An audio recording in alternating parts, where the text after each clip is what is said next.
Jaya Jaya Shri Chaitanya Jaya Nityananda. Jai Advaita Chandra Jaya Gaura Bhakta Vrinda. Jaya Advaita Chandra Jaya Gaura Bhakta Vrinda. Jaya Jaya Shri Chaitanya Jaya Nityananda. Jaya Jaya Shri Chaitanya Jaya Nityananda. Jai Advaita Chandra Jaya Gaura Bhakta Vrinda. Jaya Advaita Chandra Jaya Gaura Bhakta Vrinda. Jaya Jaya Shri Chaitanya Jaya Nityananda. Jaya Jaya Shri Chaitanya Jaya Nityananda. Jai Advaita Chandra Jaya Gaura Bhakta Vrinda. Jaya Advaita Chandra Jaya Gaura Bhakta Vrinda. So can somebody please read?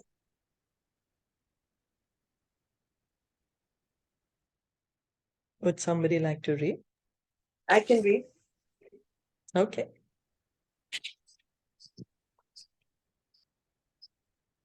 Lord Chaitanya also recommended that the highest mode of worship is in the highest perfectional stage is the method practiced by the damsels of Vrij. These damsels, gopis or cowherd girls, simply love Krishna without a motive for material or spiritual gain. Chaitanya also recommended Srimad Bhagavatam as the spotless narration of transcendental knowledge, and he pointed out that the highest goal in human life is to develop unalloyed love for Krishna, the Supreme Personality of Godhead. So it was Lord Chaitanya who declared to the world the glory of the love of the gopis. Before, people didn't know that the gopis are the ones who love Krishna the most, the highest, the most sweetest. Lord Chaitanya is the one who is declaring it openly. He is showing us that the gopis loved Krishna. They didn't want anything for themselves, neither materially nor spiritually. They didn't want liberation. They didn't want anything. They simply loved Krishna. Why? They just simply loved him. That's it.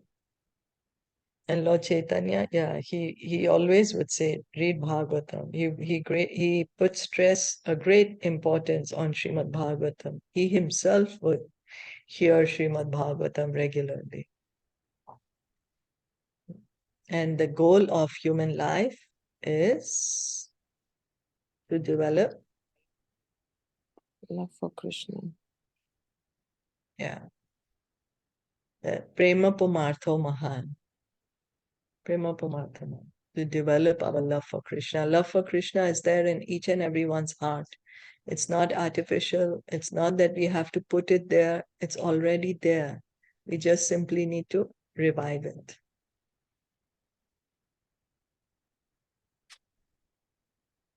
Lord Chaitanya's teachings are identical to those given by Lord Kapila, the original profounder of Sankhya Yoga, the Sankhya system of philosophy.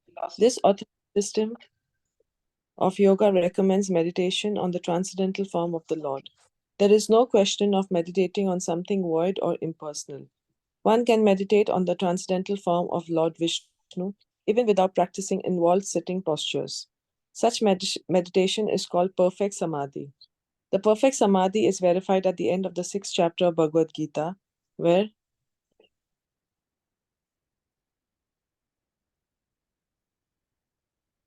Lord Krishna says, and of all yogis, he who always abides in me with great faith, worshipping me in transcendental loving service, is most intimately united with me in yoga and is the highest of all. Bhagavad Gita 6.47.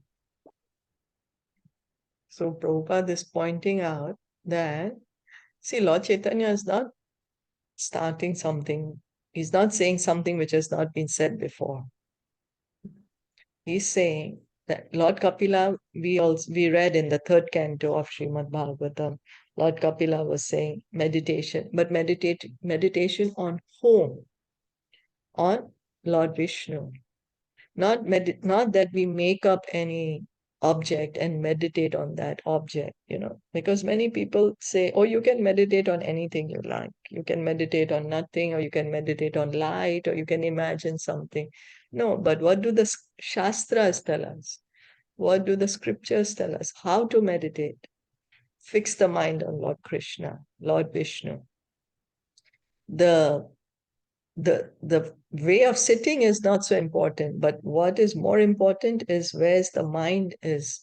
What is the mind meditating on? Krishna himself also says in Bhagavad Gita, chapter 9, engage your mind in always thinking of me. That is perfect yoga. That is perfect samadhi. Then he also says in chapter 6, text 47, that who is the best yogi? Who is the best yogi? He says that who is always thinking of me, with great faith, abides in me, worshipping me in transcendental loving service. He's the highest yogi. So Krishna is also telling directly, actually, how we should meditate. Who is the object of meditation? That's Krishna.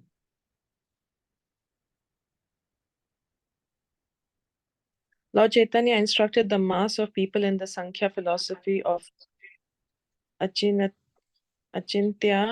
Beda Tattva, which maintains the Supreme Lord in simultaneously one with and different from his creation. Lord Chaitanya taught his philosophy through the chanting of the holy name of the Lord. He taught that the holy name of the Lord is the sound of incarnation of the Lord, and that since the Lord is at the absolute whole, there is no difference between his holy name and his transcendental form. Thus, by chanting the holy name of the Lord, one can directly associate with the Supreme Lord by sound vibrations. As one practices this sound vibration, he passes through 3 stages of development: the offensive stage, the clearing stage, and the transcendental stage. In the offensive stage, one may desire all kinds of material happiness. In the second stage, one becomes clear of all material contamination. When one is situated on the transcendental stage, he attains the most convicted position, the stage of loving God. Lord Chaitanya taught that this is the highest stage of perfection for human beings. So Lord Chaitanya gave us this philosophy, Achintya Beda Abeda Tattva, to help us understand very easily our relationship with God. We are one with and yet different from God. How are we one with God? Anyone? Because the Paramatma stays with us, we are like a Paramatma part. stays with, yeah, part and parcel. So we are one in the quality. We have the same quality as Krishna. And how are we different? Because Krishna is Paramatma and The we super are soul. super soul and we are the soul. That's So right. So in he is unlimited quantity, and we so he's unlimited and we are Part and limit, parcel. limited. limited. Hmm. Yeah. So that's how we are same and different. We are same in the quality. Because we are part and parcel of him, our quality is the same. But in quantity, very different. Why? Because he's unlimited and we are very, very tiny, minute. So Lord Chaitanya, he's teaching us that Krishna and his name is the same. It's not different. So what is he saying? So that when one is chanting the holy name, one is actually with Krishna. Now, of course, there is quality to the chanting. Depends on how we are chanting. So he's saying, as one practices this chanting, there's three stages. One is the offensive stage, where we are chanting with all the offenses, and then gradually, as one continues to chant, then is the clearing stage, that one is trying to make an effort not to make the offenses, but one is trying to chant as purely as possible, the anarthas are going. So that's why it's called clearing stage. And then there's the pure chanting, the transcendental stage. The transcendental stage. So in the offensive stage, we have all kinds of desires. We want all desires, but we continue chanting. Not that we stop, oh, because I'm so offensive, I'm going to stop chanting. No, we continue chanting and attempt to chant, to hear. We attempt to hear. Then what happens? Gradually, our heart becomes clean, gradually becomes clear of material contamination. Then when the heart becomes fully clear, what happens? One can chant purely in love with love. Chant with love. And that is the highest stage of perfection, to chant the Shuddha Nam, the pure name. Pure name. And then you're really with Krishna, because you're chanting with love. So Yoga practice are essentially meant for controlling the senses. The central controlling factor of all senses is the mind. Therefore, one first has to practice controlling the mind by engaging it in Krishna consciousness. The gross activities of the mind are expressed through the external senses, either for the acquiring of knowledge or for the functioning of the senses in accordance to the will. The subtle activities of the mind are thinking, feeling, and willing. In accordance to one's consciousness, the individual is either polluted or clear. If one's mind is fixed on Krishna, his name, quality, form, pastimes, entourage, or paraphernalia, all one's activities, both subtle and gross, become favorable. The Bhagavad Gita's process of purifying consciousness is the process of fixing one's mind on Krishna by talking of his transcendental activities, cleansing his temple, going to his temple, seeing the beautiful transcendental forms of the Lord nicely decorated, hearing his transcendental glories, tasting food offered to him, associating with his devotees, smelling the flowers and the tulsi leaves offered to him, engaging in activities for the Lord's interest, etc. No one can bring the activities of the mind and sense to a stop, but one can purify these activities through a change in consciousness. This change is indicated in Bhagavad Gita 2.3, where Krishna tells Arjuna of the knowledge of yoga, whereby one can work without fruitive results. O Partha, when you act by such intelligence, you can free yourself from the bondage of works. A human being is sometimes restricted in sense gratification due to certain circumstances such as disease, etc. But this is not the prescription. Without knowing the actual process by which the mind and senses can be controlled, less intelligent men either try by force or they give it given to them and are carried away by the waves of sense gratification. So then, what are we trying to understand here? That the mind and senses, we can't artificially force them to stop. The mind, the function of the mind is to think, thinking, feeling, and willing. Now, if I say, no, but I'm going to stop the thinking process. So how long can we do that for? Because after all, it's artificial, because the mind has to think. That's the function.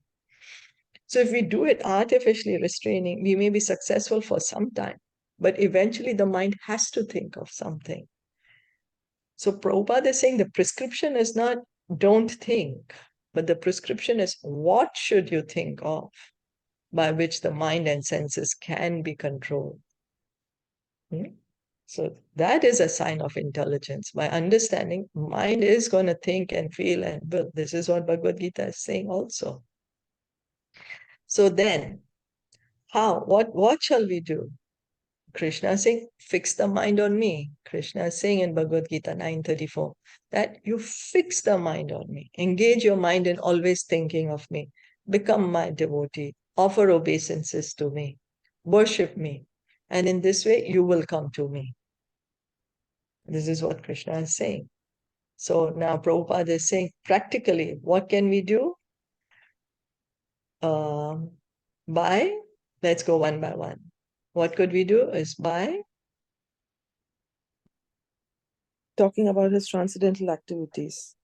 yeah, talking of the activities of Krishna, talking of his pastimes, his Leela, just now like we were talking about Prithu Maharaj's glories, you know, the glories, not yet the activities. We were talking about the glories. And then we could also cleansing his temple. cleanse the temple and Going to his temple. yeah. And when we go to the temple, what are we going to see?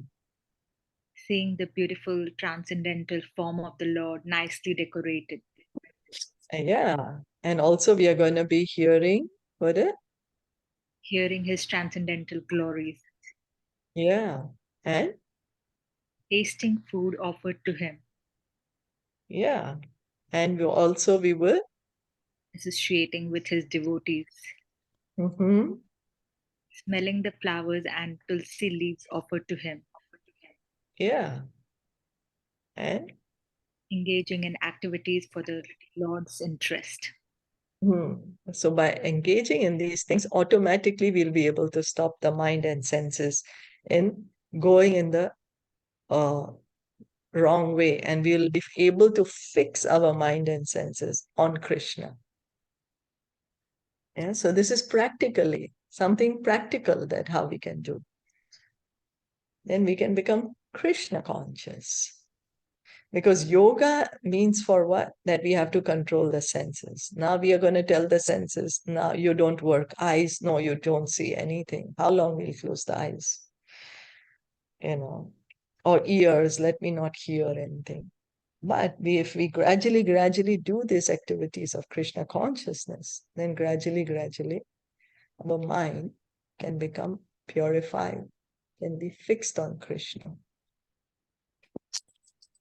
Yeah. And then Krishna, and so Prabhupada is pointing out that when one acts in this way, you can free yourself from The bondage of works. yeah. So what does it mean? Bondage of works means you can free yourself from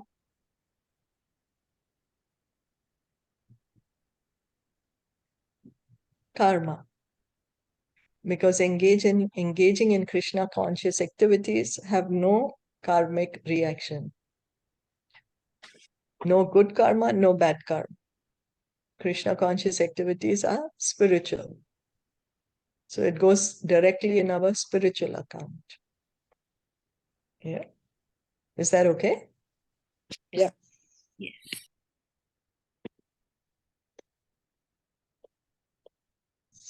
Continue. The repetitive principles and the rules of yoga, the various sitting postures and breathing exercise performed in an attempt to withdraw one's senses from the sense objects are methods meant for those who are too much engrossed in the bodily conception of life. The intelligent man who is situated in Krishna consciousness does not try to forcibly stop his senses from acting. Rather, he engages his senses in the service of Krishna. No one can stop a child from playing by leaving him inactive. A child can be stopped from engaging in nonsense by being engaged in superior activities. The forceful restraint of sense activities by the 8 principles of yoga is recommended for inferior men. Being engaged in the superior activities of Krishna consciousness, superior men naturally retire from the inferior activities of material existence. So Prabhupada is saying that now we have a naughty child. Now, how can we stop the naughty child? We're sure we'll punish him or something, but how long will he be? Again, he'll go back to being naughty. But if we give him some proper, a toy or something to keep him engrossed, then he'll stop his mischief. Similarly, our mind and senses, we artificially try to stop them. How long will we be able to stop them? But rather, if we engage them in Krishna consciousness, then gradually, what will happen is they will get purified. The mind and senses will get purified and will not want to engage in those activities. Of course, it's not immediate. For some, it may be immediate. For some, it may take more time, but it will happen. It will happen. Just have to simply continue in Krishna consciousness.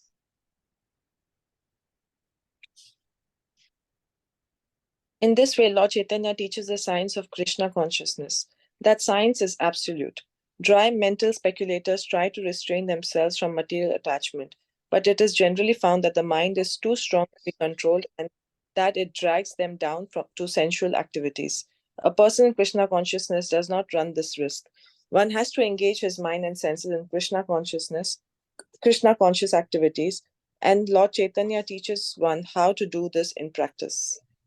That's what Prabhupada calls it science of self-realization, where it's not just a theory, it's not just something we study in the book. It's like this knowledge can be practically applied and we can see the result of it. We will get the result of it. So by artificially stopping, sure, we may be able to stop the mind and senses for some time, but they will act. Sooner or later, they will act. Rather, Lord Chaitanya is saying, engage in Krishna consciousness.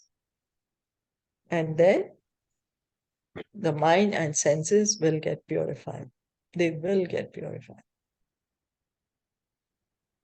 So this is the science. Okay.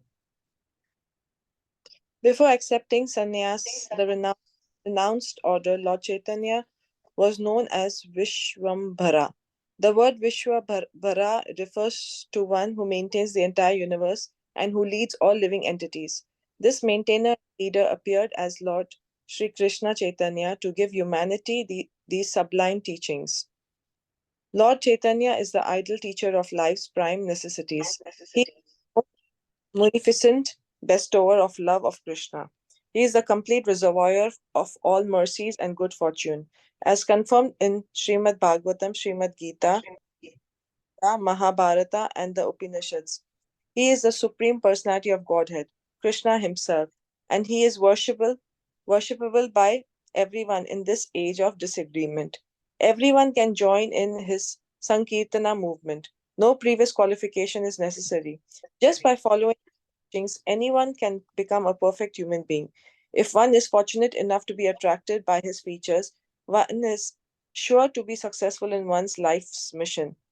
In other words, those who are interested in attaining spiritual existence can be easily revealed from the clutches of Maya by the grace of Lord Chaitanya. These teachings presented in this book are non-different from the Lord. So then Prabhupada is pointing out the importance of following the teachings of Lord Chaitanya. So Lord Chaitanya, he accepted sannyas when he was 24 years old. But when he was, before his sannyas, he was also called Vishwambhar. When he was born, his Nana, Nilambar Chakravarti, was a great astrologer, gave him a name Vishwambhar because he could see by the chart that this is not an ordinary child. Could see that this child is actually the Supreme Lord, maintainer of the entire universe, Vishwambhar, and who leads all living entities. So Lord Chaitanya, he's called Mahavadanyaya by Srila Rupa Goswami. Why is he called Mahavadanyaya? Because he's most munificent. Why is he most munificent? Because he's freely giving love for Krishna. Freely, openly, without considering any qualification. He's giving the highest. So he's saying the goal of life is love of Krishna. And he's freely giving this goal of life, love of Krishna, to anyone and everyone who will accept it. He's Krishna himself. So that's why he's reservoir of all mercies and good fortune. So as confirmed in Srimad Bhagavatam, Bhagavad Gita, Mahabharata, and Upanishads, he's the Supreme Personality of Godhead, Krishna himself. So Bhagavatam predicts Lord Chaitanya in the 11th canto. Then in Mahabharata also, Bhishma Dev, when he's saying the what is that? Vishnu Sahasranam. I think the 700 some verse, he is referring to Lord Vishnu as Lord Caitanya in this golden form. So a lot of scriptures, they point out that Lord Chaitanya is Krishna himself. He's Krishna himself. And he's inviting each and every one of us to join his Sankirtana movement. Krishna played Ras Leela with the gopis 5,000 years ago. And Lord Chaitanya's Ras Leela is this Sankirtana movement. He's giving open invitation to everyone. He's saying, join in this Harinam Sankirtan and bring others to join in too. It's not that it's an exclusive club. We say, oh, the more exclusive, the better. This is an exclusive club. Not everyone is allowed. But Lord Chaitanya is most merciful. He's saying, everyone come and join this Sankirtana movement. And then what happens if we follow the Sankirtana movement, follow his teachings? What can happen? We can become a perfect human being. One can become perfect. It's not that maybe if, no, it's a guarantee. That's why it's called a science. Of course, one has to follow it. And then one is sure to be successful in one's life mission. So Prabhupada is encouraging us to study these teachings of Lord Chaitanya and follow the teachings so that we can become perfect. So that we can get this love of Krishna, revive our love of Krishna. Are there any questions or comments? No, all good. So shall we stop here for today then? Okay. Okay, thank you so much everyone for listening in and joining in. Chaitanya Mahaprabhu ki jai, Srila Prabhupada ki jai, Gaur Bhakta Vrinda ki jai.